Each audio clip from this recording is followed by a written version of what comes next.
Hello everyone.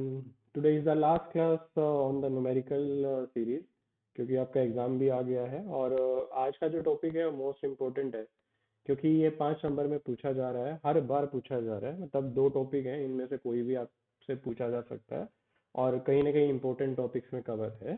तो start करते हैं हमारा, क्योंकि आज हमें टॉपिक भी समझना है और साथ में न्यूमेरिकल भी समझना है, यानी दोनों चीजें करनी है। आज हमें टॉपिक भी समझना है और हमारा न्यूमेरिकल भी है।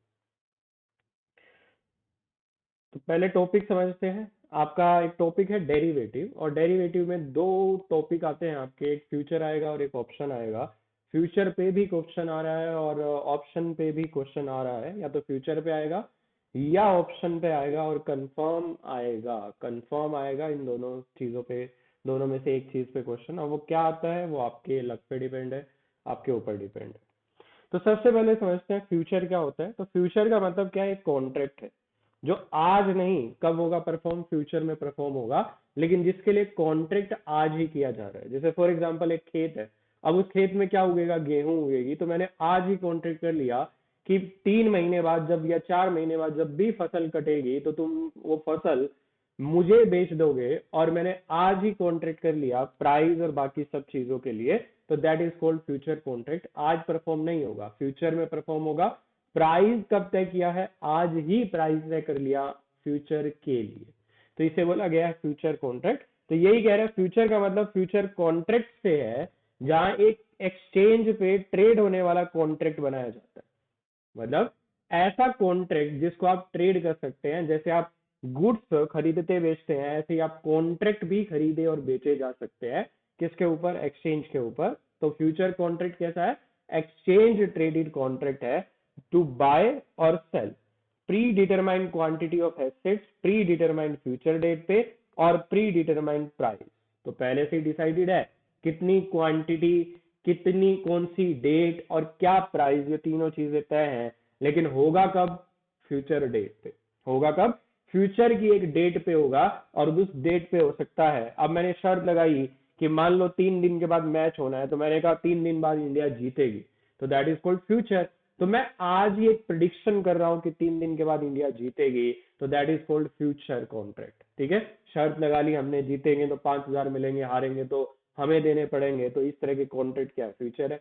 तो इसी तरह के कॉन्ट्रैक्ट स्टॉक्स में होते हैं, कॉमोडिटीज को लेकर किए जाते हैं, इवन करेंसी को लेकर भी किए जाते हैं। तो ये स्टॉक को लेकर भी हो सकता है, शेयर्स को लेकर भी हो सकता है, शेयर स्टॉक्स, ये कॉमोडिटी को लेकर भी हो सकता है, और ये करेंसी को भी लेके हो सकता है। किसी भी चीज के ऊपर आपसे क्वेश्चन किया जा सकता है। आप क्वेश्चन देख लेंगे एक, तो उससे आपको थोड़ा आइडिया भी हो जाएगा। कॉन्ट्रैक्ट क्या है? स्टैंडर्डाइज है, मतलब पहले से तय है। आप ये अपने हिसाब से नहीं तय कर सकते कोई भी चीज, ऑलरेडी एक स्टैंडर्ड सेट है, उसी स्टैंडर्ड के अकॉर्डिंग आपको कॉन्ट्रैक्ट करने हैं। और एक सेंट्रलाइज सिस्टम है जो ये इंश्योर करता है, जैसे शेयर्स आपने खरीदे बेचे, तो वहां पे क्लियरिंग कॉर्पोरेशन है जो ये इंश्योर करती है कि आपको पैसा मिलेगा ही मिलेगा। तो ये भी उसी के तहत आता है। तो अगर आपने फ्यूचर कॉन्ट्रैक्ट किया एक्सचेंज ट्रेडेड, तो वहां पे भी लिक्विडिटी है कि ये कॉन्ट्रैक्ट खरीदा बेचा जा सकता है, आपको पेमेंट भी मिलेगी वहां पे प्रॉपर तरीके से, जो भी एक प्रोसीडिंग रहेंगी। The idea behind financial future contract is to transfer future changes in security prices from one party to in a contract to another. अब फ्यूचर डेट पे क्या होता है? डिलीवरी होती है। अब डिलीवरी क्या है? हो सकता है एक्चुअल में हुई हो, और हो सकता है एक्चुअल में डिलीवरी ना होके सिर्फ प्रॉफिट और लॉस दिया गया हो। ठीक है, आपको प्रॉफिट हुआ तो मिल गया, लॉस हुआ तो आपको भरना पड़ेगा। तो इस चीजों के लिए भी हो सकता है। दो पोजीशन होती है फ्यूचर में, एक होती है लॉन्ग पोजीशन और एक होती है शॉर्ट पोजीशन। अगर किसी ने स्कैम 1992 देखी है तो वहां पे ये बहुत बार वर्ड यूज किया गया है। लॉन्ग पोजीशन है हमारे पास, शॉर्ट पोजीशन है हमारे पास। लॉन्ग पोजीशन का मतलब बाय है, और शॉर्ट पोजीशन का मतलब सेल। नाम से क्लियर है, लॉन्ग है तो बाय है, शॉर्ट है तो सेल है। तो this is a future contract is purchase and the buyer agree to receive delivery, यानी बाय कर रहा है। तो बायर क्या है? डिलीवरी लेने के लिए तैयार है अंडरलाइंग एसेट की, और शॉर्ट में एग्री है मेक डिलीवरी। ठीक है, तो ये आपका फ्यूचर है, फ्यूचर कॉन्ट्रैक्ट है आपका। होप सो आपको क्लियर हुआ हो। अब इस चीज के ऊपर एक क्वेश्चन देखते हैं।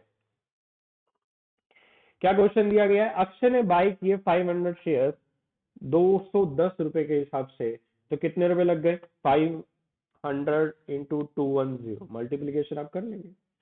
इन order to has the position. अब उसे ये लग रहा है कि अगर फ्यूचर में, मैंने तो आज खरीद के रख लिए, कल को हो सकता है फ्यूचर में प्राइस गिर जाए। अगर प्राइस गिर जाए तो इस सिचुएशन से डील करने के लिए मैं आज ही क्या कर देता हूँ, कुछ चीजों को सेल कर देता हूँ, एक्चुअल में नहीं, फ्यूचर में। देखो समझना इस चीज को क्या कह रहा हूं मैं। मेरे पास 500 शेयर्स हैं, मुझे लग रहा है कि हो सकता है प्राइस बढ़ जाए तो अच्छी बात है, मेरे पास तो 500 शेयर्स है 210 के हिसाब से, अगर ये 220 के हो गए तो अपना तो प्रॉफिट चांदी हो गई अपनी तो। लेकिन अगर ये गिर गया प्राइस तो यार मैंने तो 210 रुपए के हिसाब से खरीदे हुए हैं, तो मुझे तो लॉस हो जाएगा। तो ऐसे में पोजीशन को कंट्रोल करने के लिए, अपने रिस्क को कम करने के लिए मैंने क्या किया, मैंने वादा कर दिया कि मैं 300 बेचने के लिए तैयार हूं, आज नहीं फ्यूचर में। लेकिन प्राइस मैंने आज ही तय किया 195। प्राइस मैंने आज ही तय कर लिया कि 195 के हिसाब से। अब 195 से नीचे चला गया तो मैं तो हो गया सेफ, क्योंकि मैंने 195 में बेचने के लिए कर रखा है, ठीक है। लेकिन अगर ये प्राइस नहीं घटा तो मेरे लिए हो गया दिक्कत की बात, क्योंकि मैंने तो वादा कर रखा है 195 पे बेचने का। तो ऐसे में मुझे ये देखना है कि मुझे प्रॉफिट हुआ या लॉस हुआ। सबसे पहले क्वेश्चन समझ में आना चाहिए कि मैंने 500 शेयर खरीद लिए एक्चुअल में आज की डेट पे 210, और मैंने फ्यूचर खरीदा है, फ्यूचर मतलब इन द फ्यूचर मुझे क्या करने पड़ेंगे, शेयर देने पड़ेंगे। और मैंने कितने रुपए में बेचने का वादा किया, 195 में बेचने का वादा किया है, क्योंकि मुझे लगता है शेयर का प्राइस इससे भी नीचे चला जाएगा। अब सच में क्या हुआ, फॉल हो गया शेयर और फ्यूचर प्राइस बाय 5% और 3% रिस्पेक्टिवली। कि 210 वाला शेयर खरीदा था, इसके शेयर प्राइस में 5% की गिरावट आ गई और फ्यूचर वाले में 3% की गिरावट आ गई, ठीक है। अक्षय क्लोज हिज पोजीशन बाउ counter transaction, find out profit और लॉस। अब अक्षय के पास कितने शेयर है बताना, 500 शेयर है। कितने में खरीदे थे, 210 में खरीदे थे, तो बाय करते हुए कॉस्ट लगी इतनी, सेल करने गया तो 500 इंटू 210 का 5% गिरा दो, तो 210 का 5% पहले निकाल लो और उसको क्या कर दो, माइनस कर दो, कि प्राइस क्या रह गया, कम रह गया। फॉर एग्जाम्पल मान लो मैं ये कह रहा हूँ 10 रुपए आ गया वो 5%, तो 10 रुपए आ गया, 210 का 5% वैसे निकाल लो तो कितना आएगा, एक जीरो से एक जीरो, ठीक है। पांच नहीं, सीधा 10.5 माइनस होगा, सीधी सीधी मल्टीप्लीकेशन है। तो मान लो 200 रुपए रह गया, अब 200 के हिसाब से निकाल लो कि बाय किया था, ठीक है, बाय किया था मान लो 10,000 में, बिक रहा है 7,000 में, तो 3,000 का यहाँ तो लॉस हो गया। तो ऐसे करके तुम्हें लॉस निकाल देना। अब उसने क्या किया था, फ्यूचर भी बाय किया था, क्योंकि फ्यूचर वो कितने में बेचने के लिए था, 195। तो 300 इंटू 195, इतने रुपए में उसे बेचना है। अब ये तो उसे क्या मिलेगा, सेलिंग करेगा, लेकिन उसको चाहिए भी तो ये शेयर, तो पहले मार्केट से खरीद के लाएगा, तो मार्केट से खरीदने गया तो कम में मिल गया। अब इसी चीज के ऊपर आपका प्रॉफिट एंड लॉस है।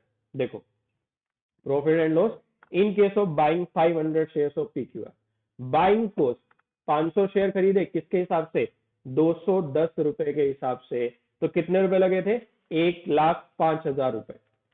210 शेयर खरीदे उसने एक्चुअल में, तो 500 इंटू 210, 1,05,000 रुपए लग गए। सेलिंग प्राइस इन चीजों को जब बेचने गया तो 5% माइनस होके कितने में बिका, 99,750। खरीदा कितने का, 1,05,000, बेचने गया तो कितने मिले, 99,750। तो यहां तो लॉस हो गया मुझे 5250 का। अब मैंने क्या कर लिया, फ्यूचर ले लिया था, और फ्यूचर कौन से वाला, सेल, मतलब मेरे पास राइट है सेल करने का 195। अब 195 में मुझे सेल करना है, तो सेलिंग वैल्यू कितनी हो गई, मुझे क्या मिलेगा, 58,500 मिलेगा, ठीक है। लेकिन मैं ये पहले मेरे पास होने भी तो चाहिए ना, ये दोनों अलग अलग ट्रांजेक्शन मान लो, मेरे पास होने भी तो चाहिए। तो मैं खरीदने गया, जब खरीदने गया तो और भी माइनस में मिला, तो 56,745 का मिल गया, ठीक है। मेरे लिए तो क्या हो गया, प्रॉफिट हो गया, कि मुझे 58,500 वाली चीज मार्केट से 56,745 की मिली, और मैंने 58, मैंने तो क्या कर रखा है, सामने वाले के साथ कॉन्ट्रैक्ट कर रखा है 195 में बेचने का, तो सामने वाले के लिए लॉस हो गया कि वो मेरे से 195 में ले रहा है, जबकि मार्केट में उससे कम में मिल रही है, मार्केट में उससे कम में मिल रही है और वो मेरे साथ वादा कर चुका है 195 में खरीदने का, तो उसके लिए लॉस हो गया। अब ओवरऑल देखे तो मुझे ही लॉस हुआ है क्योंकि यहां ज्यादा हो गया मेरे पास, यहाँ लॉस ज्यादा हो गया, प्रॉफिट मेरे को कम हुआ हेज से, तो ओवरऑल लॉस मेरा कम हुआ है। हेजिंग इसे ही बोलते हैं कि कम से कम रिस्क को करना, रिस्क को कम करना, यानी लॉस जैसे आपका कम हो गया। ठीक है भाई, तो मैंने कितने के खरीदे थे 500 शेयर, 1,05,000 के, बेचने गया तो कितने में बिके 99750, तो लॉस हो गया। मैंने किसी और ने वैसे क्या कर रखे हैं 195 में खरीद रखे हैं, और मैं खरीद रखे हैं तो मेरे पास मान लो है नहीं, तो मार्केट से खरीदने गया तो मुझे सस्ते मिल गए 195 में, मेरे तो बिकेंगे, मेरे लिए तो प्रॉफिट हो गया, लेकिन ओवरऑल लॉस ही है मेरे पास। डन, ये आपका पहला टॉपिक है। सेकंड, इसे ध्यान से समझना क्योंकि ये थोड़ा सा कंफ्यूज करता है बच्चों को। ऑप्शन का मतलब क्या है? राइट। ऑप्शन का मतलब क्या है? राइट। राइट किस चीज का? बाय करने का। राइट किस चीज का? सेल करने का। और नॉट ऑब्लिगेशन, सिर्फ राइट। भाई मेरी मर्जी बाय करूं या ना करूं, मेरी मर्जी सेल करूं या ना करूं, लेकिन ये राइट खरीदने के लिए मैंने क्या भरी है? प्रीमियम भरी है, मैंने एक कॉस्ट भरी है इस राइट को खरीदने की। इस राइट को खरीदने के लिए मैंने एक कॉस्ट भरी है, ठीक है, जिसे प्रीमियम बोला गया है। और मुझे क्या करना है? इसी प्रीमियम की कॉस्टिंग को पूरा करना है। मुझे ये देखना है कि मेरा प्रीमियम का कॉस्ट भी निकल जाए और मैं प्रॉफिट में आ जाऊं। तो ऑप्शन का मतलब क्या है? Right, give the holder the right but not the obligation to take or make delivery on or before a specified date at a stated price. लेकिन ये ऑप्शन एक पार्टी को तो ऑप्शन दे रहा है, राइट दे रहा है, लेकिन दूसरे के लिए ऑब्लिगेशन क्रिएट कर रहा है। अब ऑब्लिगेशन वाला कहेगा यार मेरे को क्यों ऑब्लिगेशन, तो बोले इसके बदले में तुम्हें क्या मिल रहा है? एक प्रीमियम भी तो मिल रही है ना। इसका मतलब मैं ये कहूं, ऑप्शन का जो बायर है, इसका जो प्रॉफिट है ये अनलिमिटेड है, और इसका जो लॉस है ये लिमिटेड है। लिमिटेड कितना है? ऑप्शन के प्रीमियम तक। ठीक है, मैं अगर सीधी सी बात करूं, देखो ऑप्शन बेसिकली राइट है। अब राइट क्या हो सकता है? To bye. राइट क्या हो सकता है? To sell. इसे बोला जाता है कॉल ऑप्शन, इसे बोला जाता है पुट ऑप्शन। बाय क्या है? मैं खरीदने के लिए तैयार हूं। मान लो मुझे क्या लग रहा है, फॉर एग्जांपल दे रहा हूं, मान लो मुझे लग रहा है गोल्ड का प्राइस बढ़े, बट मेरे पास पैसे नहीं है गोल्ड खरीदने के। मेरे पास पैसे नहीं है गोल्ड खरीदने के। मैं क्या चाहता हूं कि कोई ऐसा हो जो मेरे साथ शर्त लगा ले। ठीक है, मेरे पास पैसे नहीं है एक्चुअल में, मैं चाहता हूं मेरे साथ कोई शर्त लगा ले कि गोल्ड का प्राइस, वो कह रहा है घटेगा, मैं कह रहा हूं बढ़ेगा। तो मैंने उससे शर्त लगा ली कि गोल्ड का प्राइस बढ़ेगा, मुझे लग रहा है आज गोल्ड का प्राइस है मान लो 50,000 पर 10 ग्राम, मुझे लग रहा है ये 52,000 जाएगा, तो मैंने कॉन्ट्रैक्ट कर लिया 51,000 में खरीदने का। सामने वाले को क्या लग रहा है? घटेगा। उसे क्या मिल गया? एक बायर मिल गया जो 51,000 में खरीदने को तैयार है। मुझे पता है कि ये 52,000 तक जाएगा, तो मैंने क्या कर लिया? बाय का राइट खरीदा। मैंने क्या किया? कॉल ऑप्शन ले लिया। अगर मुझे लग रहा है कि गोल्ड का प्राइस जो 50,000 है वो 49,000 जाएगा, और कोई है जिसे लग रहा है ये बढ़ेगा, तो मैंने क्या किया? 49.5 के में खरीद लिया। मतलब मुझे तो लग रहा है ना 49 जाएगा, सामने वाले को लग रहा है नहीं, तो सामने वाले ने क्या किया? सामने वाले ने मुझे बेचने का वादा कर लिया कि मैंने सामने वाले से बेचने का वादा कर लिया कि मेरे पास वैसे तो गोल्ड नहीं है, लेकिन मैं सिर्फ कॉन्ट्रैक्ट कर रहा हूं तुमसे। ठीक है, मैं सिर्फ कॉन्ट्रैक्ट कर रहा हूं, मैं तुम्हें 49.5 में बेचने के लिए तैयार हूं। मुझे तो लग रहा है ना 49 जाएगा, तो मैं अपना रिस्क कवर करने के लिए, कम करने के लिए 49.5 में किसी से बेचने का मैंने आज कॉन्ट्रैक्ट कर लिया। अब मान लो ये मैंने ऑप्शन खरीदा है, तो मैंने क्या पे करी है? मैंने कॉस्ट पे करी है जिसका नाम है प्रीमियम। अगर मान लो प्राइस बढ़ गया, प्राइस बढ़ गया तो मैं तो एक्सरसाइज करूंगा। अब याद रखना, प्राइस अगर बढ़ा, कॉल ऑप्शन में प्राइस बढ़ा तो एक्सरसाइज होगा, प्राइस घटा तो लैप्स होगा। ये चीज याद रखना, ठीक है, ये चीज याद रखना। कॉल ऑप्शन में अगर प्राइस बढ़ा तो होगा एक्सरसाइज, और अगर प्राइस घटा तो होगा लैप्स। अब लैप्स हुआ तो आपने क्या गवा दी, प्रीमियम गवाई, यानी कॉस्ट जो आपने खरीदने की पे करी थी, सिर्फ उतना ही आपको लॉस हुआ। लेकिन अगर प्रॉफिट की बात करें तो हो सकता है प्राइस 53,000 चला जाए, 54,000 चला जाए, 55,000 चला जाए, आपकी तो चांदी हो गई, क्योंकि आपके पास तो 51,000 में खरीदने का राइट है। मैंने कोई चीज 51,000 में खरीदने के लिए बोला है, एक महीने बाद पता चलता है एक महीने बाद प्राइस क्या हो गया, 55 हो गया, मेरी तो चांदी हो गई सीधा। 51,000 वाली चीज 55 की हो गई, 4,000 का प्रॉफिट हो गया। हो सकता है मैंने 100 रुपए में प्रीमियम दिया हो या 1,000 रुपए प्रीमियम दिया हो, 3,000 का तब भी प्रॉफिट है। लेकिन यही अगर 49,000 की हो जाए तो मैं क्या कहूंगा, ठीक है यार ये प्रीमियम लैप्स करो, प्रीमियम दो और बात खत्म करो। इसी तरह मान लो मैंने पुट ऑप्शन खरीदा है, अब पुट ऑप्शन में उल्टा है, प्राइस अगर घटेगा, प्राइस अगर घटेगा तो एक्सरसाइज होगा, क्योंकि मैंने 49.5 में बेचने का कर रखा है, प्राइस हो गया 49, मेरा तो सीधा सीधा फायदा हो गया कि मार्केट प्राइस चल रहा है 49, मेरी बिक रही है 949.5 में कोई चीज। मेरे पास कोई प्रोडक्ट है 8 रुपए का खरीदा हुआ, मुझे लग रहा है ये प्राइस 6 रुपए जाएगा, मैंने इससे कॉन्ट्रैक्ट किया 7 रुपए में बेचने का। अगर वो चीज 6 रुपए की हो गई तो मैं तो 7 में ही बेच सकता हूँ, मेरे पास तो कॉन्ट्रैक्ट करा हुआ है कि मैं तो 7 में बेच सकता हूँ, तो मैं तो सीधी सी बात है मार्केट से अच्छी कंडीशन में हूँ। तो यहाँ प्राइस घटेगा तो एक्सरसाइज होगा और प्राइस बढ़ेगा तो लैप्स होगा। और यहाँ भी क्या जाएगी, प्रीमियम ही जाएगी। यहाँ पे भी कितना लॉस होगा, प्रीमियम जितना ही लॉस होगा, उससे ज्यादा आपका नहीं होगा। ठीक है, तो ये आपका क्या है, ये आपका ऑप्शन है।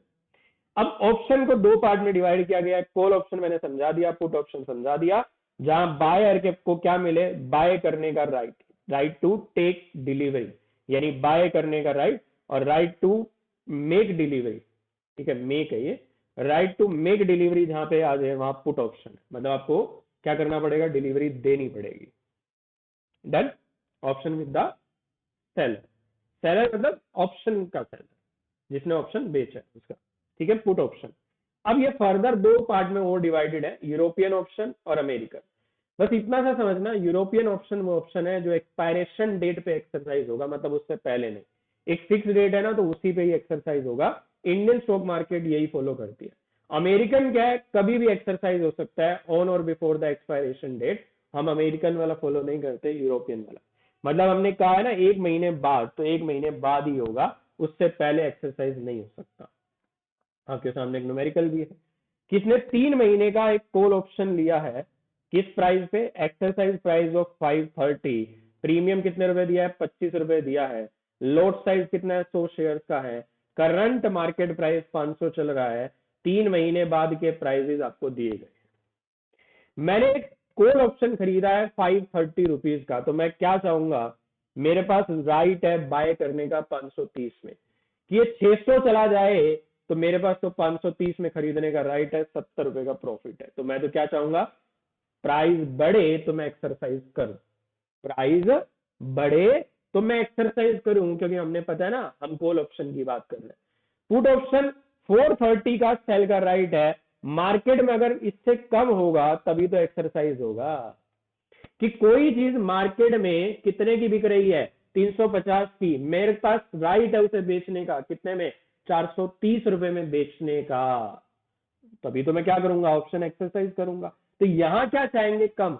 ठीक है, तो कॉल ऑप्शन में 530 का मैंने खुद खरीदा है, 530 का मैंने खुद खरीदा है, 25 रुपए की कॉस्ट भी दी है, तो ओवरऑल अगर मैं कहूं तो मुझे कितने का पड़ गया, ओवरऑल अगर मैं कहूं तो मुझे ज्यादा का पड़ गया। ठीक है, 530 प्लस 25 कितना हो गया, 555 रुपए का पड़ा। तो मैं तो क्या चाहूंगा, प्राइस हो ज्यादा, प्राइस हो ज्यादा हो। प्राइस क्या हो गया, प्राइस 500 का 500 ही रहा, तो मैं तो एक्सरसाइज नहीं करूंगा। प्राइस अगर 500 का 500, मैं एक्सरसाइज नहीं करूंगा, 25 रुपए का लॉस खा लूंगा, प्रीमियम का लॉस खा लूंगा। तो 25 इंटू कितना, 100 शेयर खरीदे थे, 2500 रुपए। ठीक है, अब 3 महीने का पुट ऑप्शन खरीदा था। ठीक है, नहीं पहले कॉल ऑप्शन में दोनों की बात करते हैं। प्राइस हो गया 500, नहीं एक्सरसाइज करूंगा। प्राइस हो गया 350, अरे 500 में ही नहीं किया, मैं तो प्राइस बढ़ने की वेट कर रहा हूं। कॉल ऑप्शन में प्राइस बढ़ने की वेट होती है, घटने की नहीं। ये दोनों तो नहीं हो रहे हैं। सेम प्राइस भी हो तो कोई कोई फर्क नहीं, क्योंकि मैंने तो 530 का खरीदा है, 25 रुपए का प्रीमियम। तो मैं तो चाहूंगा 530 प्लस 25, 555 से ऊपर हो तो मेरा फायदा है। अगर 555 से नीचे रहा तो मेरा तो कोई फायदा नहीं है, फिर तो मैं 25 रुपए छोड़ने के लिए तैयार हूँ। राइट मिला है, ऑब्लिगेशन नहीं है। तो राइट का मतलब प्राइस बढ़ेगा तो ही खरीदूंगा, प्राइस नहीं बढ़ा तो 25 रुपए प्रीमियम छोड़ दूंगा। अब इसी तरह 430 वाला 500 हो गया, तो यहाँ तो सेल का राइट था, मार्केट में और ज्यादा अच्छी बिक रही है, मैंने तो 430 में बेच दी, मार्केट में कितने की बिक रही है, 500 की बिक रही है, मैं तो 70 रुपए लॉस में आ गया, यहाँ 5 रुपए छोड़ दूंगा और क्या करूंगा। फिर दूसरा क्या है, बोले मार्केट में 430 रुपए की बिक रही है, सॉरी, मार्केट में बिक रही है 350 की, मैंने कितने में बेच दी, 350, मेरा तो फायदा हो गया, मेरा तो फायदा हो गया। 430 वाली चीज 500 की हो गई, एक्सरसाइज नहीं करूंगा। 430 वाली चीज 350 की, मेरे पास तो फायदा है। ठीक है, अब बस ये याद रखना है आपको, अगर याद रहेगा तो अच्छी बात है। देखो, कॉल ऑप्शन में क्या है, प्राइस इंक्रीज होना चाहिए तो एक्सरसाइज होगा, ये इंपॉर्टेंट है सबसे ज्यादा। और पुट ऑप्शन में प्राइस अगर डिक्रीज होगा तो एक्सरसाइज होगा। ठीक है, यहां आपके पास बाय करने का राइट है, या आपके पास सेल करने का राइट है। तो कोई चीज 500 वाली चीज 600 की होगी और तुमने उसे 550 में खरीद रखा है तो तुम्हारे लिए फायदा है। 500 वाली चीज 400 की हो गई और तुमने 450 में बेच रखा है तो तुम्हारा फायदा है। ठीक है भाई, ठीक है। तो ये तुम्हारा क्वेश्चन है, नीचे इसका दिया गया है कि total premium paid on purchasing A call and A put option कितना है, 25 रुपए पर शेयर, और 5 रुपए का पुट था, तो टोटल प्रीमियम 3,000 रुपए की पे कर रखी है, 3,000 की ऑलरेडी पे कर रखी है। नाइदर, ना तो कॉल एक्शन एक्सरसाइज करेगा ना पुट ऑप्शन। अगर मैं बात करूं 500 वाले केस की, 500 वाले केस में ना वो कॉल पे जाएगा ना वो पुट पे जाएगा, क्योंकि देखो 555 की चीज है, 500 में कैसे बेच दूंगा। ठीक है, मैं 25 रुपए छोड़ दूंगा। और इसमें तो मैंने 430 में बेच रखी है, वो 500 की हो गई, तो मैं कैसे बेच दूं सस्ते में, यहाँ 5 रुपए छोड़ दूंगा। ठीक है, तो 3,000 रुपए का लॉस खा गया। अब यहाँ फिर से आया 350 की हो गई, कॉल में तो 555 की होती तो फायदा है, पुट में 430 के नीचे हो तो फायदा है, 430 से नीचे तो है, लेकिन 350 ये तो डाउन हो गई, कॉल ऑप्शन एक्सरसाइज नहीं होगा, पुट ऑप्शन एक्सरसाइज होगा, तो ये प्रॉफिट हो गया। कितने रुपए का नेट गेन हुआ आपका, 5,000 रुपए का। टोटल प्रीमियम 3,000 भरी आपने, पहले वाले में आपको -3,000 और फिर आपको प्रॉफिट हुआ है टोटल, तो नेट गेन कितना है, 5,000 रुपए का। डन भाई, ठीक है। तो ये आपके क्वेश्चन हो गए और ये इंपॉर्टेंट टॉपिक है, प्लीज करके जाना इसे और अच्छे से समझना। आज के लिए इतना ही, bye bye, take care and all the best. आपके एग्जाम सब आ गए हैं, बिल्कुल सर के ऊपर है तो, और अच्छे से तैयारी करो, अच्छे से पढ़ो। अपना एडमिट कार्ड आपको लेकर जाना है, प्लस आपको एक आईडी प्रूफ चाहिए, कोई भी आईडी प्रूफ, नॉट आपका स्टूडेंट आईडी कार्ड नहीं, आपका कोई भी आईडी प्रूफ, कोई भी आईडी प्रूफ लेके जाए, कोई भी आधार कार्ड, पैन कार्ड, कुछ भी जो भी आपके पास है, वहाँ एक नॉर्मल चेकिंग के लिए आपसे पूछा जा सकता है। ठीक है भाई, बाय बाय, टेक केयर।